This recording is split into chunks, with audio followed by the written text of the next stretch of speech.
တခါတလေတယောက်တည်းထိုင်စဉ်းစားမိတယ်ငါဘယ်တော့မှအိမ်ပြန်ရမှာလဲ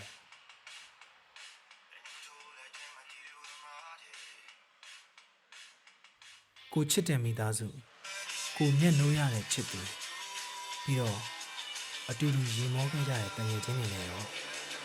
ဘယ်တော့မှပြန်ဆုံခွင့်ရမှာလဲ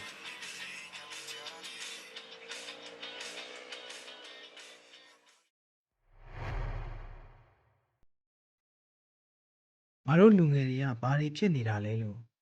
လူတွေကမေးကြတယ်တကယ်တော့ငါတို့ဟာနေ့မြင်ညပြောက်ခစ်ကြီးထဲမှာကို့အနာဂတ်ကို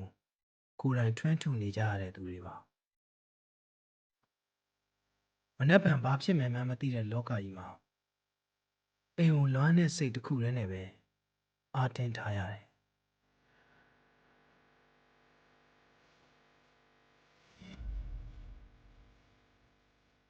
သူများနိုင်ငံတွေတိုးတက်တာမြင်လေ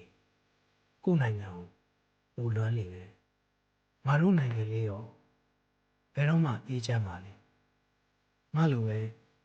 တနေ့တစ်ကြီးမှာရုန်းကန်နေရတဲ့မြန်မာတွေအားလုံးရောဒီနေ့မှာအိမ်ပြန်လန်းစိတ်အေးလက်အေးရှောက်ထွက်ရကြပါ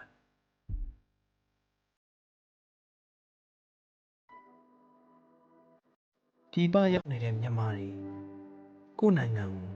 ဘယ်လောက်လွမ်းနေမလဲဆိုတာခံစားမှုသူတိုင်းသိပါတယ်